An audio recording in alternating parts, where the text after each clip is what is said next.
Nouvelle année, nouvelle saison, nouveau format pour mon carnet de prod. Si tu écoutes les saisons précédentes, tu pourras mettre une petite étoile sur Spotify et laisser un commentaire car oui, j'ai franchi le pas de Lean Startup à maison d'édition. Et ça, c'est un cap important car si, comme moi, tu es artiste-auteur, interprète, productrice et éditrice indépendante de tes œuvres, bien sûr, tu deviens multicasquette pour faire face à différentes exigences et procédures, ok ? Bon, ce n'est pas une obligation, mais ma maison d'édition a adhéré à différents organismes de gestion collective. On appelle ça les OGC. Tu vas me dire pourquoi ? Tout simplement pour leur confier des mandats, pour pouvoir aller collecter les différents revenus issus des droits d'auteur, des droits voisins des droits d'auteur, ou des droits mécaniques, et encore. Tu connais. Pour cette série de 7 chroniques, je te fais un retour d'expérience pour expliquer ce qui se cache derrière ma casquette de productrice et éditrice indépendante. Ouais, je me dis c'est bien de partager ça et de voir aussi si t'as pas des tips, si t'as pas des conseils, faut être corporate quoi. Non, revenons, soyons sérieuses. Ma casquette de productrice et éditrice indépendante de musique et programme de divertissement. Alors pour cette première chronique, je voudrais parler de l'importance de mettre en place une stratégie pour constituer un répertoire diversifié d'œuvres. Vous avez dit œuvre ? Alors mon ami, je ne sais pas si tu as déjà réussi à définir le mot œuvre, mais de mon côté, je vais simplifier les choses en définissant mes œuvres comme le résultat de mes visions artistiques. Ce dont je suis sûr, c'est que dans mon processus créatif, tout démarre par un texte, l'écriture d'un texte. Ce texte, généralement, rencontre une composition musicale et ça forme un tout, c'est-à-dire un titre ou alors un programme. Ça dépend, selon mon humeur.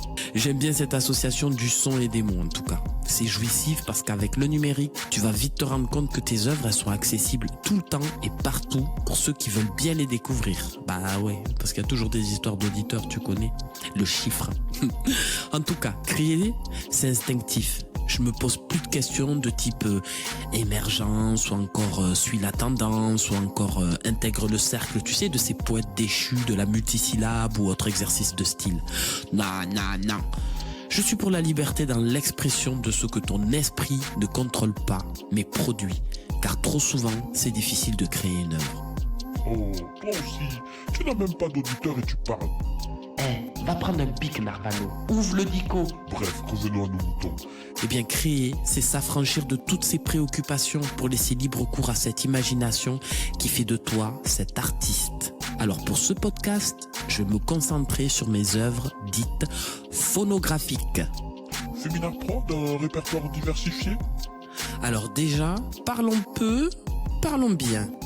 Un phonogramme, c'est un actif monétisable. Oui mon ami, c'est le résultat d'un dur travail, d'un dur labeur, après avoir enregistré un titre, bien sûr sur fichier.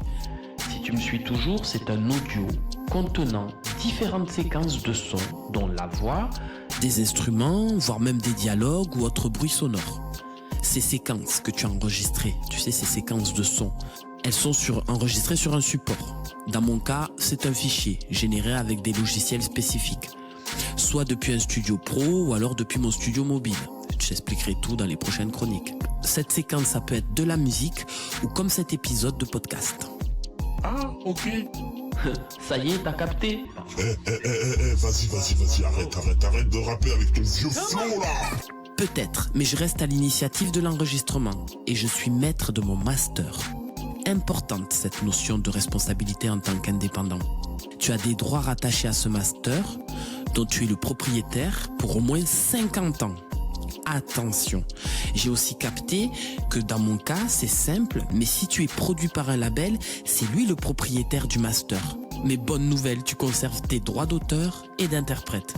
Tu me suis toujours ? En résumé, ce que j'ai retenu, c'est que derrière un phonogramme se cachent des droits qui vont nous permettre de manger en tant qu'artiste, interprète, producteur, éditeur indépendant. Féminin Prod, un répertoire diversifié d'œuvres ?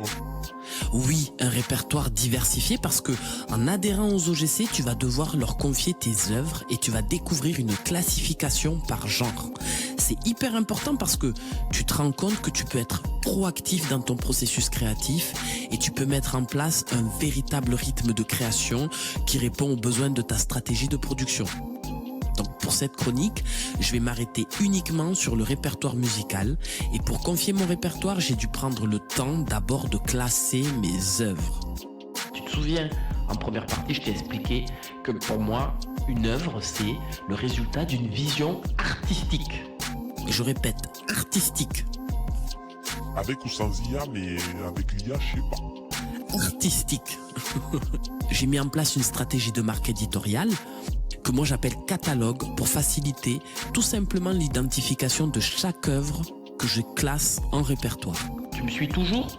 Femina Prod, C'est mon catalogue musical. Tu y trouves toutes les sorties musique signées Féminard, mon nom d'artiste, les différents volumes Femina Ride, la mixtape où j'édite les versions live ou autres expérimentations musicales. Et Féminard Prod, c'est aussi le nom que je donne à ce carnet de prod diffusé au format podcast et que j'ai le plaisir de te partager depuis 2023 sur Spotify, où tu trouves les saisons 1 et 2, où là c'était plus le processus créatif. J'étais en mode lean startup, c'est-à-dire que juridiquement, légalement, j'avais pas encore créé ma structure, mais voilà, j'ai testé, j'étais en mode test, je sortais mes titres, je négocie avec mes beatmakers.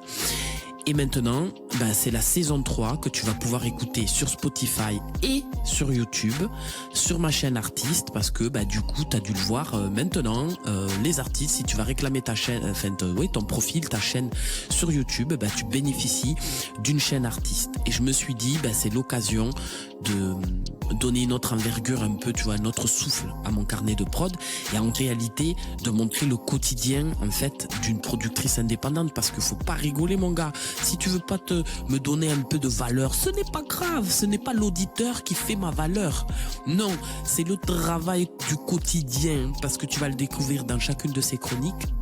Quand tu te lances en tant que producteur indépendant, aïe aïe aïe, ça ne rigole plus.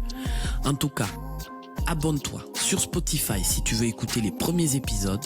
Laisse une note afin de faire exister l'indépendance, tu connais. Sur YouTube, tu peux aussi découvrir l'ensemble de l'univers Féminard Prod, comme sur Spotify. Tu vas découvrir mes titres et notamment ma dernière sortie, Femina Ride, la mixtape, où je te joue la version live de mes titres sortis effectivement en 2023. Mais j'aurai l'occasion dans de futures chroniques de t'expliquer le cycle de vie d'un titre.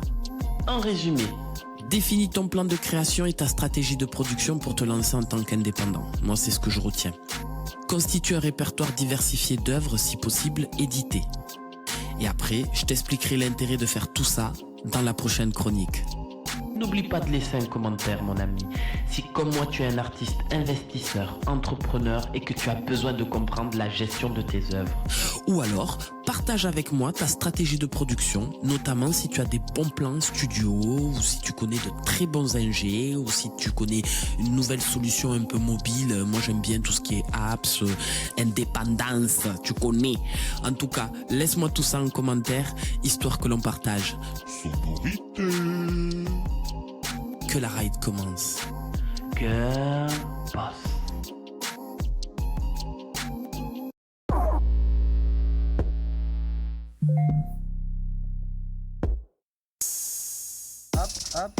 Bon, ok, ride.